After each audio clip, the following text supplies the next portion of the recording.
जय गुरु जी, शुक्राना गुरु जी, संगत जी, गुरु जी का अनंतम अनंतम शुक्राना। संगत जी, आज हमारे घर में बहुत बहुत ब्लेस चीज़ है, क्योंकि आज मेरे बेटे कार्तिक का जन्मदिन है। गुरु जी के आशीर्वाद से हम एक छोटा सा सत्संग करेंगे घर में, शुक्राना सत्संग। संगत जी, आज सत्संग शुक्राना सत्संग करने से पहले मैं गुरु जी का पाठ हम करने जा रहे हैं शिव पुराण का।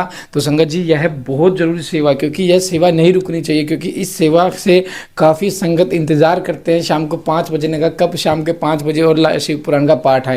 तो संगत जी, हम उन सभी संगत के लिए यह सेवा बिल्कुल भी नहीं रुकने देंगे। शायद गुरु जी हमारा साथ दे रहे हैं, जब यह सेवा कंटिन्यू चल रही है। गुरु जी ऐसे ही साथ दो, ऐसे ही संगत परिवार बढ़ता रहे। गुरु जी प्लस 777 परिवार हमारा बढ़ता रहे। संगत जी, आज के पाठ में दक्ष का पूरा सर्वनाश कर दिया वीरभद्र जी ने, और फिर वीरभद्र जी किस वापस कैलाश पे चले गए, और फिर महादेव जी ने संतुष्ट होकर उन्हें वहाँ का सेनापति अध्यक्ष घोषित कर दिया। तो संगत जी, यह कहानी उस चीज़ पे है कि घमंड, लालसा, अगर किसी चीज़ की लालसा, घमंड और लालच जब मन में आ जाता है ना, तो उसका नाश होना, पतन होना निश्चित है। और किस तरह महाशिव ने उसका पतन किया दक्ष प्रजापति दक्ष का, फिर उसे नए बकरे का मुंह लगाया उनके शरीर पे, फिर उसे बाद में माता पार्वती के साथ जाकर वरदान दिया, फिर दोबारा से दक्ष को वही स्थान मिला, फिर दक्ष ने दोबारा से सृष्टि का पालन किया, फिर अच्छे से सारी चीज़ें चली। क्योंकि घमंड जो होता ना संगत जी, देखो रावण का भी नहीं रहा। तो हमने जैसे कथाएं पढ़ी हैं, हमने जैसे सारी हमारी वेदों के धार्मिक किताबें पढ़ी, तो उन सब में एक ही चीज़ बताई गई है, कर्म अच्छे रखो, लालसा क्रोध मत लाओ, क्योंकि सब गुरु के हाथ में है। गुरु सब कुछ देंगे, तुम्हारे भाग्य में जो होगा नहीं ना, वो भी गुरु जी देंगे। बस तुम्हें तपस्या करनी पड़ेगी, तुम्हें गुरु जी को प्रसन्न करना पड़ेगा, गुरु जी की परीक्षा में पास होना पड़ेगा। तो आइए पाठ को शुरू करते हैं गुरु जी के मंत्र जाप के साथ। ओम नमः शिवाय, शिव जी सदा सहाय। ओम नमः शिवाय, गुरु जी सदा सहाय। जय गुरु जी। जय गुरु जी। दक्ष के यज्ञ की रक्षा के लिए भगवान विष्णु से प्रार्थना। भगवान का शिव द्रोह जनित संकट को टालने में अपनी असमर्थता बताते हुए दक्ष को समझाना तथा सेना सहित वीरभद्र का आगमन। दक्ष बोले, देव देव हरे विष्णु दीन बंधो कृपा निधे, आपको मेरी और मेरे यज्ञ की रक्षा करनी चाहिए। प्रभु, आप ही यज्ञ के रक्षक हैं, यज्ञ ही आपका कर्म है और आप यज्ञ स्वरूप हैं। आपको ऐसी कृपा करनी चाहिए कि जिससे यज्ञ का विनाश न हो। ब्रह्मा जी कहते हैं, मुनीश्वर इस तरह अनेक प्रकार से सादर प्रार्थना करके दक्ष भगवान श्रीहरि के चरणों में गिर पड़े। उनका चित्त भय से व्याकुल हो रहा था। तब जिनके मन में घबराहट आ गई थी, उन प्रजापति दक्ष को उठाकर उनकी प्रोक्त बात सुनकर भगवान विष्णु ने देवादिदेव शिव का स्मरण किया। अपने प्रभु एवं महान ऐश्वर्य से युक्त परमेश्वर शिव का स्मरण करके शिव तत्व के ज्ञाता श्रीहरि दक्ष को समझाते हुए बोले। श्रीहरि ने कहा कि दक्ष, मैं तुमसे तत्व की बात बता रहा हूँ, तुम मेरी बात ध्यान देकर सुनो। मेरा यह वचन तुम्हारे लिए सर्वथा हितकर्ता महामंत्र के समान सुखदायक होगा। दक्ष, तुम्हें सत्ताओं का ज्ञान नहीं है, इसलिए तुमने सबके अधिपति परमात्मा शंकर की अवहेलना की है।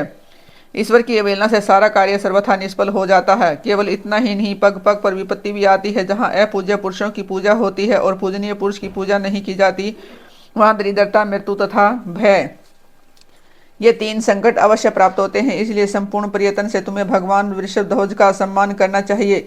महेश्वर का अपमान करने से ही तुम्हारे ऊपर महान भय उपस्थित हुआ है। हम सब लोग प्रभु होते हुए भी आज तुम्हारी दुर्नीति के कारण जो संकट आया है, उसे टालने में समर्थ नहीं है। यह मैं तुमसे सच्ची बात कहता हूँ। ब्रह्मा जी कहते हैं कि नारद भगवान विष्णु का यह वचन सुनकर दक्ष चिंता में डूब गए। उनके चेहरे का रंग उड़ गया और वे चुपचाप पृथ्वी पर खड़े रह गए।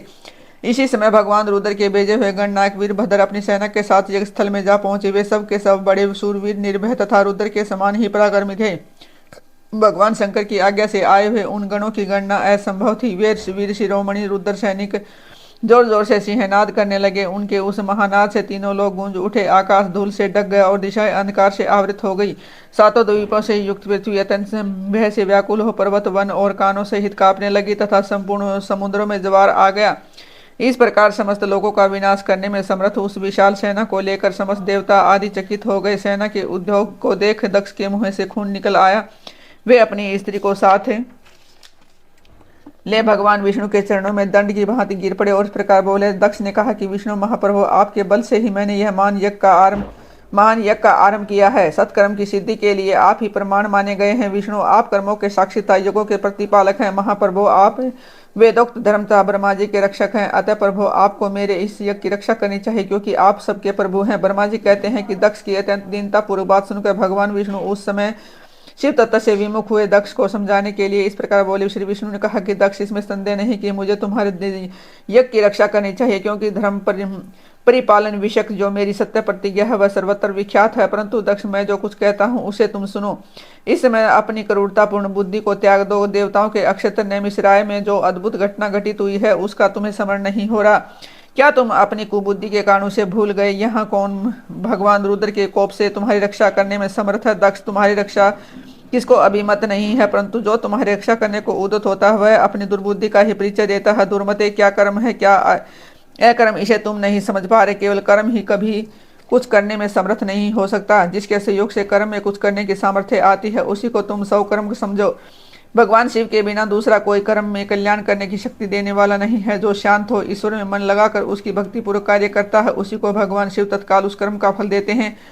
जो मनुष्य केवल ज्ञान का सहारा ले अनिश्वरवादी हो जाते हैं तथा ईश्वर को नहीं मानते, वे शतकोटि कल्पों तक नरक में ही पड़े रहते हैं। फिर वे कर्म पास में बंधे हुए जीव प्रत्येक जन्म में नरकों की यातना भोगते हैं, क्योंकि वे केवल सकाम कर्म के ही स्वरूप का आश्रय लेने वाले होते हैं। ये शत्रुमंदन मर्दन वीरभद्र जो यज्ञशाला के आंगन में आ पहुंचे हैं, भगवान रुद्र की क्रोधाग्नि से प्रकट हुए हैं। इस समय समस्त रुद्रगणों के नायक ये ही हैं। ये हम लोगों के विनाश के लिए आए हैं, इसमें संशय नहीं है। कोई भी कार्य क्यों न हो, वस्तुतः इनके लिए कुछ भी असंख्य है और है ही नहीं। ये महान सामर्थ्यशाली वीरभद्र सब देवताओं को अवश्य जलाकर ही शांत होंगे, इसमें संशय नहीं जान पड़ता। मैं भ्रम से महादेव जी की शपथ का उल्लंघन करके जो यहाँ ठहरा है, उसके कारण तुम्हारे साथ मुझे भी इस कष्ट का सामना करना ही पड़ेगा।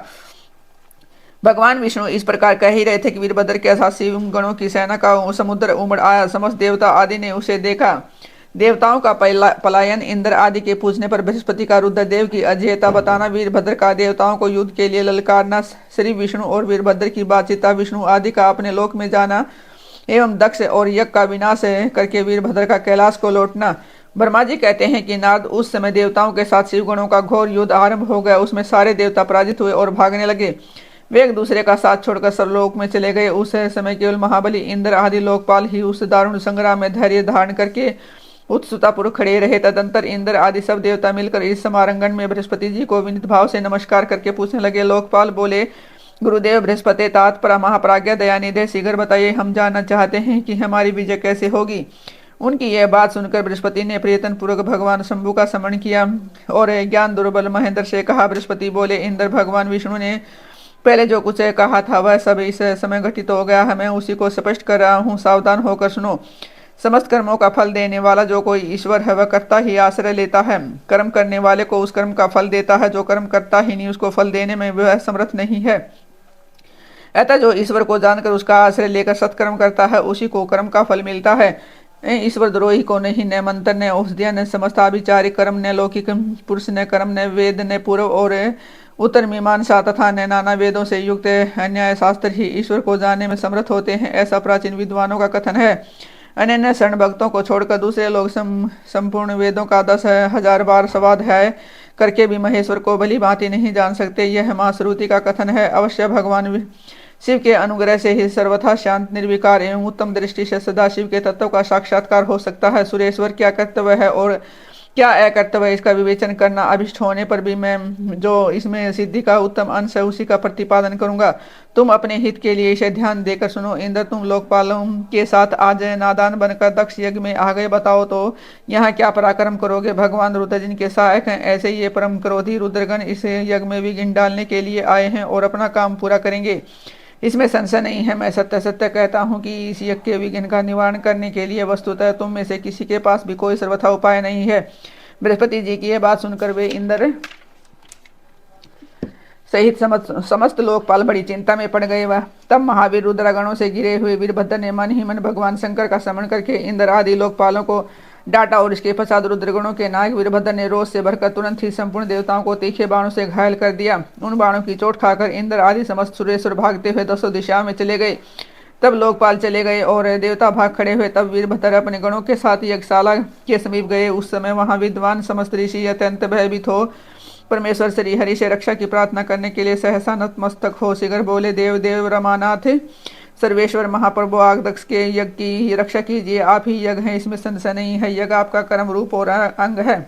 आप यज्ञ के रक्षक हैं, अतः दक्ष यज्ञ की रक्षा कीजिए, आपके सिवा दूसरा कोई उसका रक्षक नहीं है। ब्रह्मा जी कहते हैं कि नारद ऋषियों का यह वचन सुनकर मेरे सहित भगवान से विष्णु वीरभद्र के साथ युद्ध करने की इच्छा से चले। श्री हरि को युद्ध के लिए उद्यत देख शत्रुमर्दन वीरभद्र, जो वीर प्रथम गणों से घिरे हुए थे, कड़े शब्दों में भगवान विष्णु को डांटने लगे। ब्रह्मा जी कहते हैं कि नारद वीरभद्र की यह बात सुनकर बुद्धिमान देवेश्वर विष्णु महाप्रसन्नतापूर्वक हंसते हुए बोले।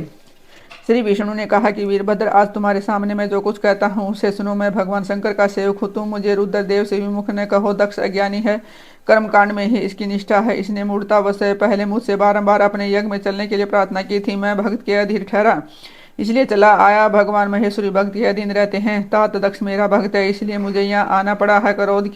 रुद्र के क्रोध से उत्पन्न हुए वीर, तुम रुद्र तेज स्वरूप हो, उत्तम प्रताप के आश्रय हो। मेरी प्रतिज्ञा सुनो, मैं तुम्हें आगे बढ़ने से रोकता हूँ और तुम मुझे रोको।